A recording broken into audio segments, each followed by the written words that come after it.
Hello YouTubers, this is Mr. Vaught. This is our fire. We're out here at Deem Wilderness out by Lake Monroe.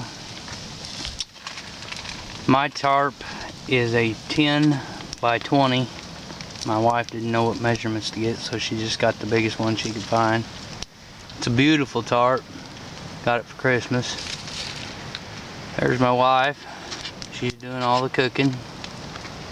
This is her tarp set up with a new hammock, new tarp. We used ratchet straps. Now you can see down there where it's staked. Down here where it's staked, they got it staked down. We used ratchet straps, pulled it up, and then pull it tight.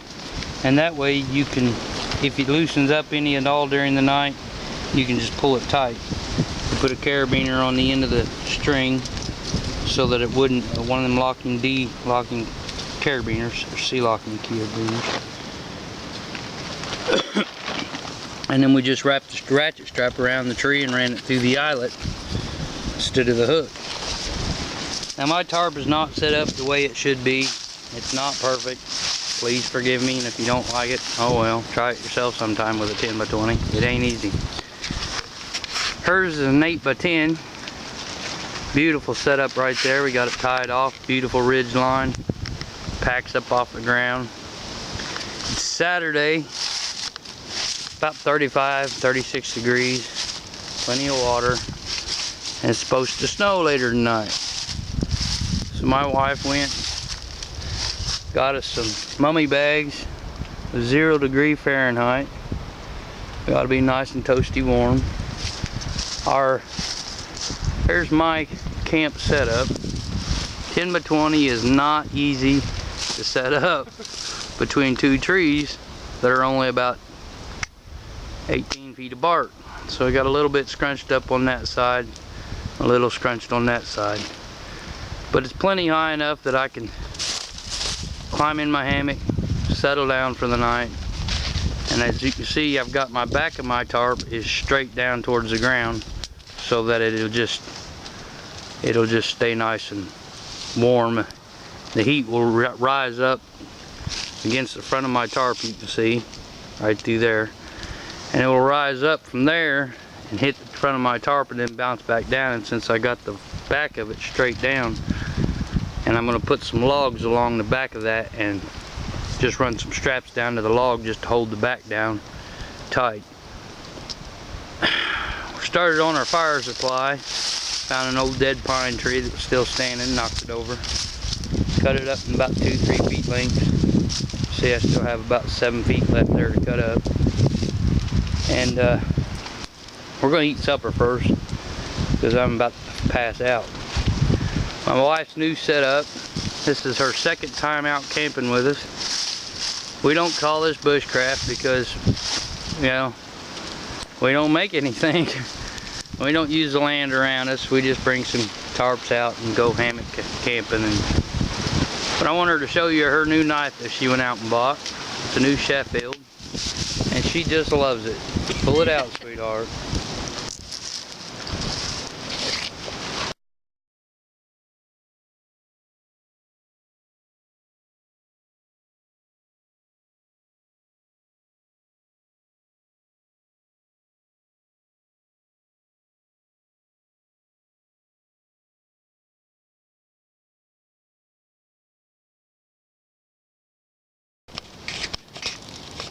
Here we are again, our little camp. Got my tarp set up, and you see I had to run a line all the way over here to this tree to keep the tarp up tight at the top on this side. May later, if it gets real cold, starts to blowing real hard or snowing, may take this line down right here and run it down here to the bottom of this tree right here to pull it tight and to keep it down low to the ground. I think I'll keep that one on the other side up in the air though. That'll give a good rain off point. If it starts to rain or snow will slide down that way. If I take and run this one here down to this bottom of this tree, then that'll create a barrier across this way, across towards my hammock. And then the wind won't be able to sweep up underneath and catch me in the night. Even though we have real good hammocks and real good sleeping bags, it's still best plan for the future, because you never know what the night's going to hold. Now you can see right here on mine, it's got a big dip and it's real loose. It's because it's such a big tarp. So what I'm thinking about doing, I've seen MCQ Bushcraft showed that you could take and run a loop through there and then put a piece of wood on it, and that would hold it down, give it a point of runoff, and then you wouldn't have to worry about rain or anything catching. It'd all run down to this point and drop down off on the ground. It's pretty good advice. Now hers is pretty tight, but we still might have to, and it's pretty good, you know, pretty good angle, but we still might put some pieces down on wood down on it to hold it down, keep it from blowing real hard in the wind. We've had supper. My beautiful wife over here, she made sausage, potatoes, and mushrooms, and cooked it all right over there at that fire right there. In this little pan, she made coffee and tea. I love my tea, gotta have that. She loves her coffee.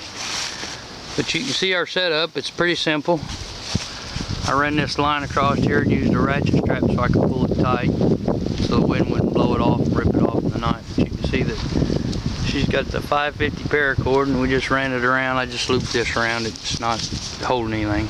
But you can see she just looped it around this, hooked it back around, and hooked it to the other lilet over here on this side, just to keep it taut. So in the night, the wind won't catch it and blow it and rip it off.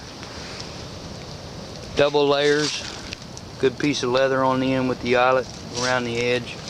Good sewing job, it's good tarp. We're gonna do the best we can for the night. We're supposed to have snow showers later. Get down to about 25 to 30 degrees, somewhere in there, and snow showers later.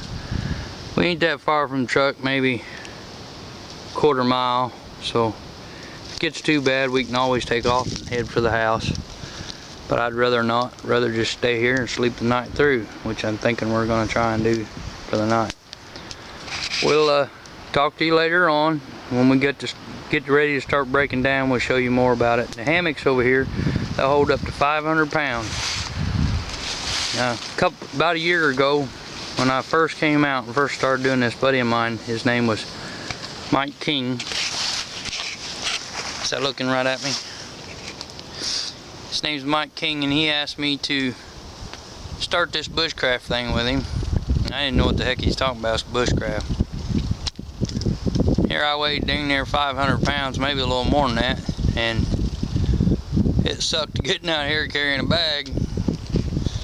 I had a little old school backpack and a duffel bag and something else, and I tied them all together and we carried off and we went in the woods. Well, I'll tell you right now, that sucked. I'll never do it again. So we went and got a good bag. This here Woods Alaska bag, Woods Mason bag, hiking bag there. It carries everything I need, plus all my tools, my axe, my hatchet, my knives, flashlights, paracord, everything. My wife went out and bought her a nice little bag. It's got all the little pockets and openings and the holes, and she bought her some canteens. And these little things right there, I don't know who made them, but them are ingenious. Just a little plastic bottle with a pop-up lid, carabiner on the end of it. And you hook it to your bag and you can carry it around wherever you want to go.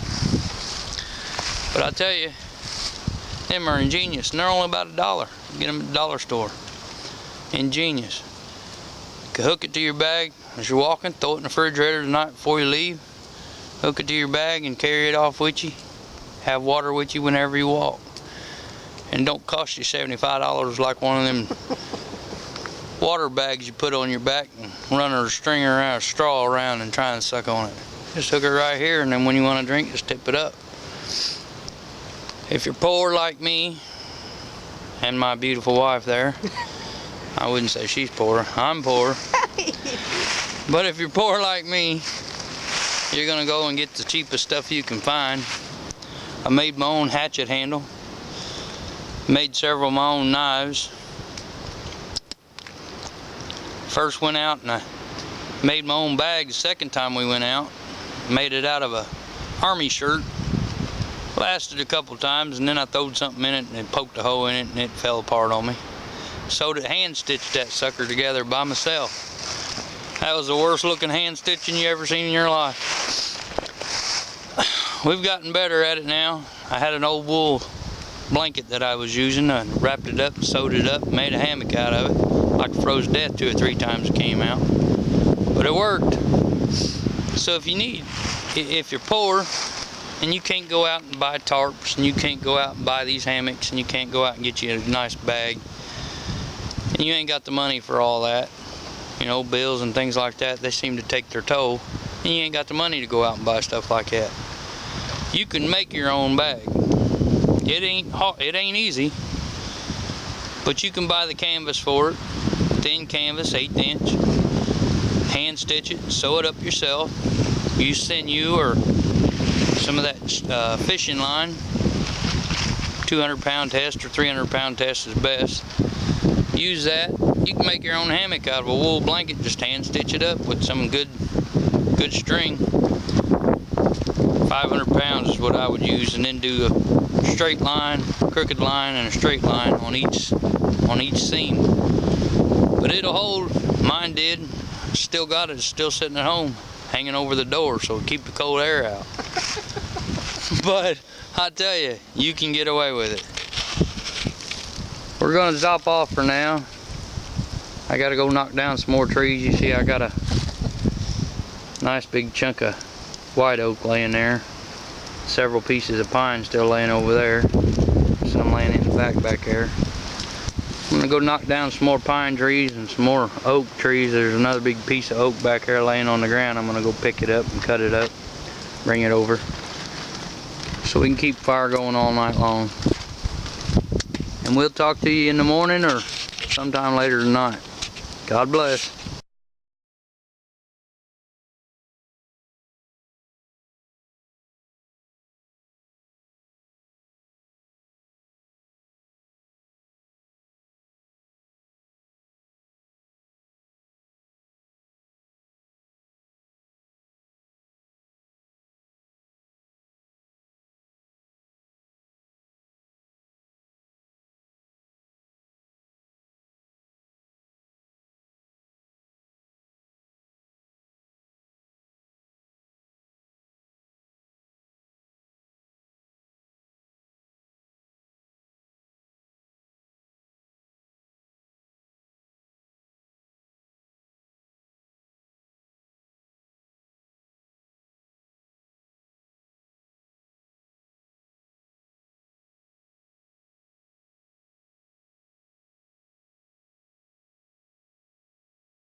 Alright, I'll tell you all about our end of our camping trip. We got up, it's fairly early. I got up 3 or 4 times in the night. The fire kept going out. Didn't have much of a choice, just had to keep going and keep going. But I tell you, even with 0-degree sleeping bags, and even with it, you know, with a fire right next to you and the tarps, even though they're low to the ground, you're still going to get cold. If we'd had a yoga mat or a mylar blanket stuck in between our sleeping bag and the hammock, I think we would have made a bigger difference. Would have reflected the heat back. A few other small things here and there that we're going to get together and put in our packs and kind of lighten our loads a little bit, and change up a few things. And then on the next trip we take out, we'll do a video of the whole thing. When we get out of the car and setting up camp and everything, I'll have it sitting on the tripod and take video of the whole thing, show you how it is and how fast you can get it done, and some of the things that we've learned in the year and a quarter, year and a half, whatever it's been that we've been going out. I'll show you some of the things that we've learned. When we first started out, I carried a small school backpack, and I had a small little duffel bag, gym bag type thing, and I just tied the suckers together. I thought, heck, we're just going camping. I hate to tell you this, but that won't work. 2 or 3 trips like that, and you're gonna be wishing you had went out and bought a bag, or went out and got some lighter stuff, because you go very far and those bags flopping around, smacking you in the back and hitting you in the legs. And I had a tree saw and an axe, and Lord, it was a mess. I tell you that right now, it was a mess. I'm glad I got smart, went and got a bag. Anyway, that's just for news for you guys. And on our next trip, it's going to be waiting until about May of this year, 2015. We're going to wait till the end of May, somewhere in there. And when it's nice and warm, we're going to go out. I'll show you the whole trip. But that's all for now. You all have a great day, and good luck with it. I hope this video helps somebody in some way. All right, bye.